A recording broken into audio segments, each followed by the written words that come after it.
All right, hello everybody. It's wonderful to have you here, all of you, to join us with the talk with Barry Rodrigues on stage. Barry, can you hear me over there in London? Yes, I can hear you loud and clear, Laszlo. Very well. So, a few words about you. This gentleman here on stage, he founded NexGen Digital, which is a London-based growth marketing consultancy. Plus, he's also head of content at Bizmodo, which is a website aimed at helping business owners grow the startups or SMEs. So today we are going to talk about the growth tips, the 7 steps, so to say, for startups. Is it startups in London or is it startups? Oh, this is just startups in general. Actually, I know we've labeled it startups, but it can be startups. It can also be established, but small businesses that want to grow and scale. All right. I hope we have some audience. Can you give a smiley or just a hint that you're here? Yeah. Can you tell us where you're? I mean, obviously, a lot of you are tuning in from the US, but the US is so big, so it'd be cool to know where you guys are tuning in from or joining us from.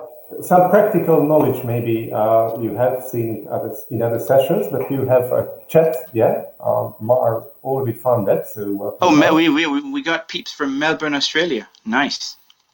Yeah, that's quite far away. This must be really early in the morning. It's early in the morning in Melbourne, I'm assuming. 5 a.m. over here, nice and early. Yeah. So you are an early riser. Wow. Yeah, or just a Barry fan for that's even better. And just made my day. Toronto. Very well. Toronto in the house, and we've got Missouri. Okay, Missouri. Yeah, well, I think Barry, while people are typing in crazily their cities, let's start. What do you say? All right, great. So let me quickly share my screen. Cool. I'm going to go back. I'm going to hide myself away, so the focus will be on Barry. But I will watch the Q&A tab. It's just next to the chat button. So if you have any questions, we'll have some time for the questions at the end. Awesome, great. And thanks very much, Laszlo. Thanks for that awesome introduction. And by the way, if you don't mind, just give me a heads up when we have like a few minutes left. I'd like to do another. I know we have a total of 20 minutes, or maybe a little less, maybe 2 or 3 minutes towards the end for a Q&A. So when we're nearing maybe 15 minutes, could you just give me a very quick heads up, and I'll try and wind it up as soon as possible. So guys, thanks very much for joining me wherever you are. If you're in the US, if you're in Canada, Melbourne, Australia, anywhere in the world, thanks very much for joining. I'm going to do this really quick, but hopefully you should be able to get some really interesting insights from this presentation. So when I started this, I was thinking about what to title it, and I was like, okay, so maybe we should say how to create a product, brand your product, launch it, and market it to your customers sustainably and successfully. And I thought, wow, that's a mouthful. So we just kind of changed it to Growth for Startups, the 7 steps growth marketing framework. And hopefully we'll be able to break down that framework. I want to start with a quote from Brian Halligan, who's a co-founder of HubSpot. And I'm assuming everybody here knows HubSpot. It's one of the world's best performing marketing automation tools. It's free CRM and a bunch of other things. And the founder, Brian Halligan, he says you've got to always focus on what's important. That is because of the way things are right now, because we live in this century, this millennium, 2021, this year, it's so much easy to start a business. I mean, you can just go to your local chamber of commerce, or you can actually go online and start a business like that within a couple of minutes or 15 minutes. But growing is so much harder, and you always have to keep that in mind, right? Starting a business is easy, growing is hard. So with that, we're going to start straight away. I'm not going to bore you with details about who I am and what I've done. Laszlo's done an awesome introduction, and we're also going to, if you want to know more, you can check me out on LinkedIn, Barry Rodrigues, Bizmodo, Barry Rodrigues, NexGen Digital. You'll find out everything that I've done and what I'm capable of. So we're going to dive straight in. Number 1, the part of the framework, and this is where a lot of people get it wrong. Especially small businesses, they think that they need a marketing plan or they need a business plan, which is true. You need a business plan, you need a marketing plan. But while you're working on that, you also need to define your brand or your product's value proposition. And you need to define this to three sets of people. 1, you need to define your value proposition to your customer or customers. right? So how are the end users going to benefit from using your product or service, right? Then you need to define your value proposition to your investors. If you whether you have them or not, there's always a chance that somewhere down the line in the future you're going to get investors, whether it's seed investors, whether you're going to be you're going to go into IPO or whatever it is, you're going to eventually have investors if everything goes well. So what is the value proposition for your investors? Is there an aspirational value apart from the usual, oh, I'm investing to make money, which is probably everyone's everyone's end goal with an investment is to make money, but is there an additional aspirational value? Are they going to be part of something new? Are they going to make a difference to a community? Are they going to make a difference to an industry? Are they going to make a difference in the world? So what is the aspirational value? What is the value proposition for investors? And finally, what is the product value proposition to the employees, to your own staff? Whether you have 2 people working for you, 5 people, 10 people, 20 people, what is their value proposition? What is in it for them? Are they just working for you because they want to pay, they want a paycheck at the end of the month, or do they feel that they are part of something big? And the thing is, when you get all this thing organized and when you get all this thing worked out in your head and then on a piece of paper, that helps you kind of plot and plan how you're going to grow your product, how you're going to grow your startup, keeping in mind all these people, all these different stakeholders, right? The number 2 thing is define your value statement. Now, this particular slide is what I use for my LinkedIn training, and that's why it says define your headline. But when it comes to your business, you need to define your value statement. And that value statement is very simple. People go too much into their mission statement and their core values and their goals and their objectives and I don't know, all that Six Sigma stuff. Nothing wrong with that. But the key thing is, if you have your value statement, then you should be able to tell your customers, your prospects, who you are, what you do, and how you help people do whatever. And I'll give you an example. Who do you help? With what problem do you help them with? And what kind of solution do you provide? All right. And I'll give you an example. This is our value statement at NexGen Digital. We help startups. Who do we help? We help startups. With what problem? We help startups with generating more leads and prospects. And how? What kind of solution? By optimizing their online sales funnels and their landing pages. So people, when they're looking at my value statement, our value statement, they clearly get an idea of what it is we do. So if you're a large company and you visit our website, you're gonna be like, okay, these guys don't want to, we don't want to work with them. And that's fine. You don't want to work with everyone. You want to work with the niche that you want to work with because they're your prospects. All right, here's another example. Who do you help? We help real estate agents. With what problem? Get more leads for property viewings.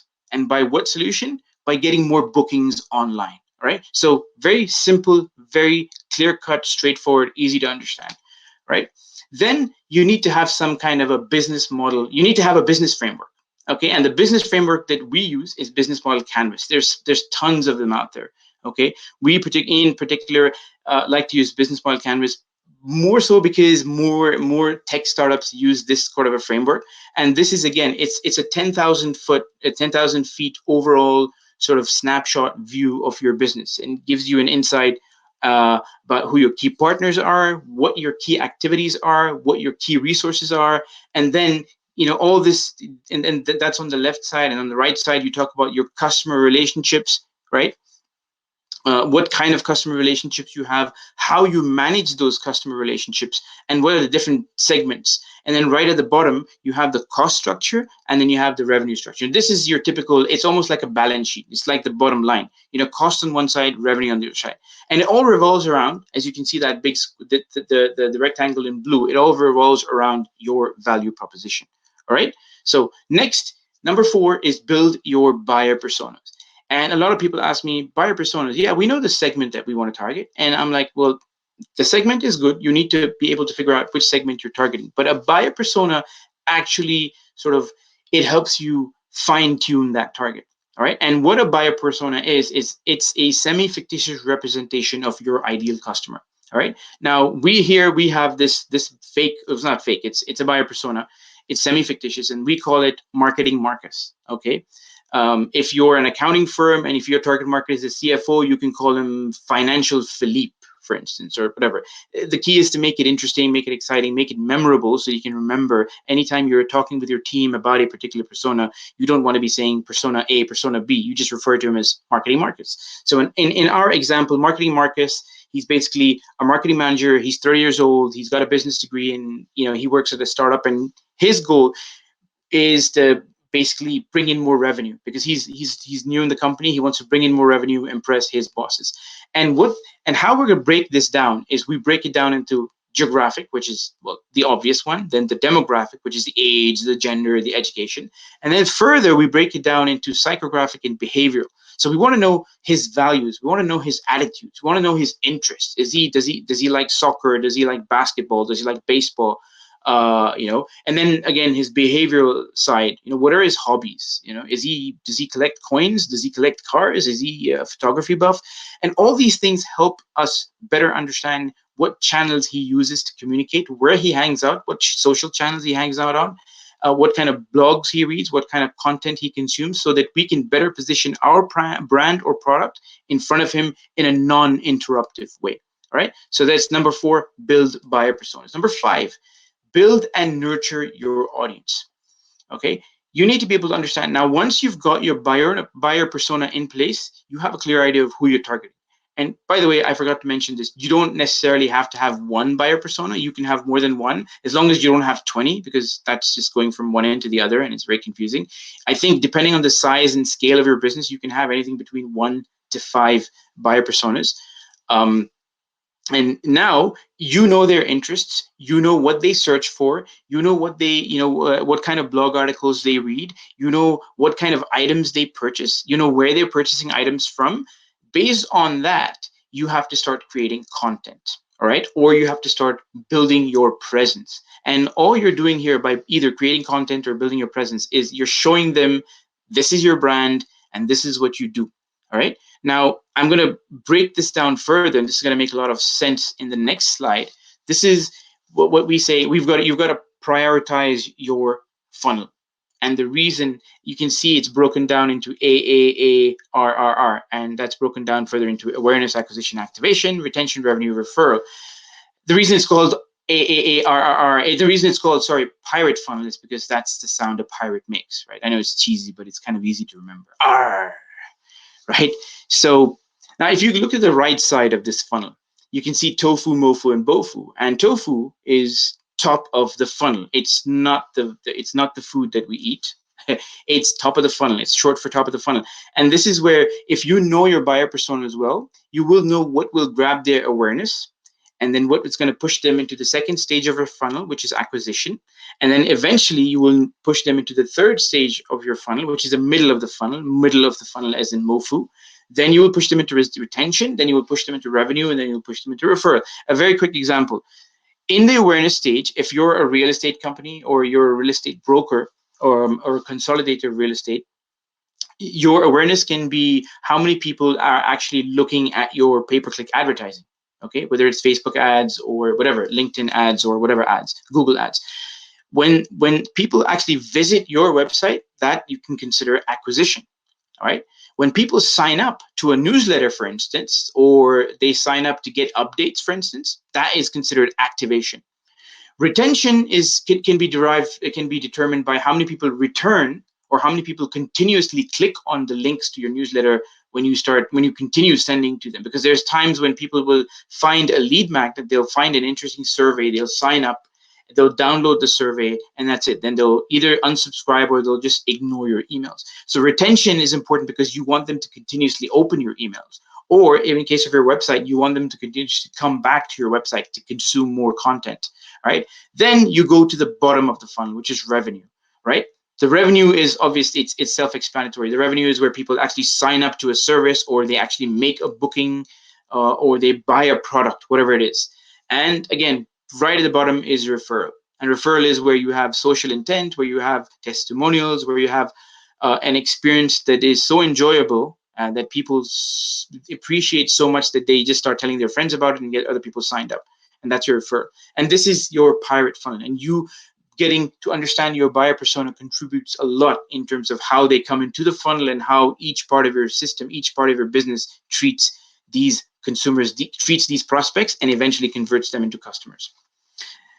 So if you're growing a startup, there's one thing that as a growth marketer I always say, and lots of growth marketers will agree, Growth marketing is the process of rapid experimentation across the marketing product. And if you go back to this funnel, the traditional marketing approach is marketers look at awareness and acquisition, and once they're activated, they just push the whole thing onto the sales team. A customer is pushed onto the sales team. A growth marketer looks at the entire funnel because he or she wants to optimize the entire funnel. He or she wants to optimize the customer experience so that the customer will get down to the referral stage and refer more people to your business. And that is what you do. And the best way of doing it is experimenting, right? The recent case of experimenting, everybody experiments, or everybody should experiment. Scientists, the founding sort of the core essence of any scientific endeavor is experimentation.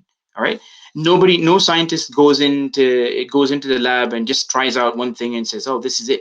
He or she will continue experimenting until they find the perfect recipe, or product, or service. And this is the exact approach that a growth marketer should apply, right? So going on to the experimentation process. Now, our experimentation process is as follows. So we brainstorm, we then prioritize, we test, we implement, we analyze, and then we scale. So basically, it's all a system. You can create your own system. Again, I want you to bear in mind the framework is basically the titles of these slides. You can actually utilize any experimentation process. There's so many different processes out there. We use this one. You can use pies. You can use a ranking system. You can use a bunch of them to figure out what your experimentation process is, how you rank ideas, how you test, and then how you implement. The important thing is to get those ideas ranked, to test them out, to implement them out, to analyze your results, and then either scale them if they work, or tweak them if they work a little bit, or just kill them if they don't work at all, right? And the last thing, and which is really, really important, that a lot of people don't really understand, they just think, oh, we have to get a KPI dashboard and get this. And this is very simple. You need to define your metrics, right? So while you have this framework in place, you need to define your metrics. Your North Star metric is your main objective. That is what you want to achieve in the next 2 years or the next 5 years, or it's a long to medium-term goal, right? For instance, you want to grow revenue by 3x, or you want to win 1,000 new B2B clients in 2 years. That's your North Star metric, right? And on the other side, you have something called your OKRs, which are objectives and key results. And these are slightly shorter term compared to your North Star metrics. These are basically goals that are achieved over weeks, or maybe months, or maybe over a quarter, right? So for example, I want to get 1,000 newsletter signups, for instance, and these, or I want to get 100 strategy calls, right? And the idea is these are basically the ones that kind of fit into. So you will have maybe 10 OKRs that come together and that contribute towards your North Star metric, right? So, sorry. And one last thing. So this is basically an iterative approach for a product launch or a brand launch. And this is something that conventional businesses right up until 5 years ago used to do. And I've done this myself because we used to help conventional businesses. When I say conventional, I mean businesses, no disrespect to them, but these are businesses that apply the old school approach. And this is basically, you have an idea, you have a starting point, you think, you know where your goal is, and then you go all the way without doing mini bursts of tests, or mini tests, if you will. And what ends up happening is you spend a lot of time, resources, money, and then you realize, oh my God, we're kind of a little bit away from our end goal. And then you pivot, but this time, because you've gone so far, your pivots are longer and they cost you a lot more money. This is what a lean startup does. It launches quicker. Because when you launch quicker, and you don't have to have a fancy launch, you can actually have a soft launch. That's what soft launches are for. I believe that was what Al Pacino said in Ocean's 13. Yeah, if I'm not mistaken, that's what soft launches are for. You launch, but you don't wait 6 months, 1 year to figure out where you need to pivot. You launch and you wait about a month or two, gather as much information, you test, you analyze, and then you pivot. And as you can see in the second diagram on the right, if you pivot quicker, you get to your goal faster, and you save a lot of time, and you save a lot of money and resources. Okay, and one last thing, and this is something that I've kind of gathered, not just from Steve Jobs, but just overall. I think entrepreneurs, if you're getting into entrepreneurship, and if you're getting into the startup space to make money, I think you've got the wrong idea. You got to stop, chasing the money and start chasing the dream or the passion, because that is where you will really flourish. And the money, if you're chasing a dream, or if you're actually chasing a passion, and you're really, really putting in the time and effort, and you're doing it in a very structured way, I think the money eventually will follow. So there you go. My question to you guys is, are you ready to jump on that rocket? Yeah, I'm definitely ready, Mary. So Awesome. I jump on it. Thank you. Thank you for all these 7 tips. I hope that you find the smiley button down there, because there is a crack within that. Awesome. But in Nice. Arabic, you also have the option to ask questions. So you might raise your hand, or you might click the Q&A and just type in some questions. But for those who don't have any questions, we put up with Violetta 2 polls, which is just next to the Q&A button on the right.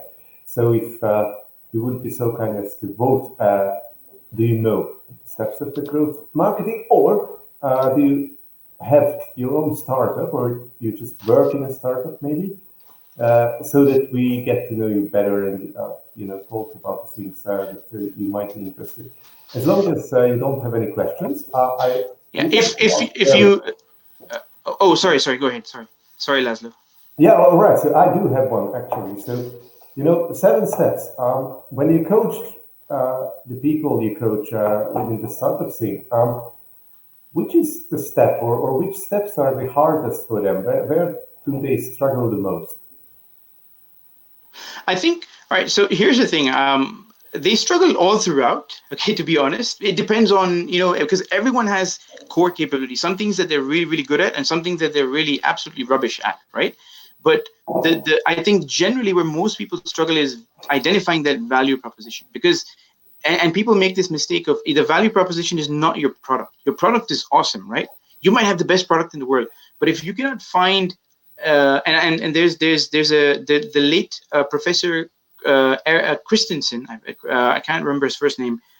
He came up with this concept of jobs, jobs that you want to get done, right? So when you just jobs to be done, exactly. So the idea is just to figure out what jobs do people want to get done, right? Not how great your product is, because you might have an awesome product, but if it's not solving any problem, then it's not going to work. And the issue that we have is, a lot of the time, especially over the last 5 years, with the boom of the startup economy, everybody wants to be a startup entrepreneur. Everybody thinks, oh, his or her idea is great, but they can't seem to properly validate their idea, right? And if you can't validate your idea, then it's going to be very hard to sort of sell that idea to your consumers or your prospects and the customers. So that is where they struggle with the most. I mean, apart from that, most people, there's always like finance, budget cuts, this and that. Everyone's, when you're a startup, those are your typical problems. I've faced them myself.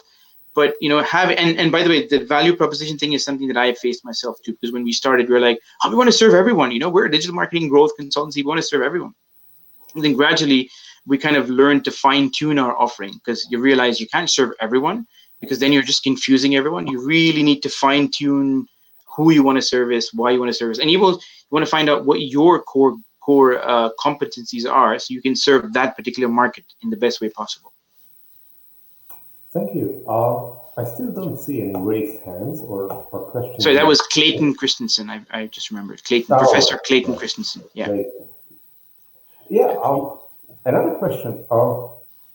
When it comes to validation, when it comes to this test and learn phase of the different campaigns, is it about money? So if I have more money, I will have more options to test and kill or scale? Not really. More about the creative way of finding an answer to that question. Definitely about the creative way. Money, of course. See, obviously, money does matter. Like, you got to have some amount of capital to invest. Like, gone are the days that I tease some of the people that I knew back 10, 15 years ago. They used to say, oh, we started a business with $100 in our pocket. And then I'm sure a lot of these fake gurus, you'll find them on YouTube and Instagram trying to sell you courses saying, oh, we started a business with $57. It doesn't happen, right? You need to have some money. You need to have a couple of $1,000s. You need to have some and for the most part, right? There will be exceptions to the rule. but those are very rare cases. Most of the time, you need to have some money in the bank. That's why we always tell people that are, potential entrepreneurs, don't get into the entrepreneurship thinking, you're going to start everything bootstrapped and it's going to work great. Yes, you have to bootstrap things, but you still need some money to invest. You need to invest in SaaS products, in automation, and this and that. You need maybe money to invest in a VA because you don't want to have full-time employees, but you need some money to invest. So money does become an issue. But I think when it comes to application, it's all, like you said, it's all a matter of creativity. There's never only one way to solve a problem. There's multiple ways to solve a problem. It all depends on your willingness to, bend, like they say in growth marketing, bend but not break the rules. Right. I think that will be our closing remarks today, Barry. If there are any questions or anything that you need, probably sometimes you don't think of things and you'll think of things later. I'm available on LinkedIn, Barry Rodrigues. I'm one of the first or the second person you'll find on LinkedIn with that name, and then you know what I look like. So send me a connection request. We'll connect, and I'll be more than happy to answer any questions. That's great news. Thank you for everyone listening. Just wait a little and you can join the next session up. And thanks, Barry, for being with us today. Thank you, Laszlo. It was a pleasure. Goodbye. Take care, everyone. Good luck. Cheers.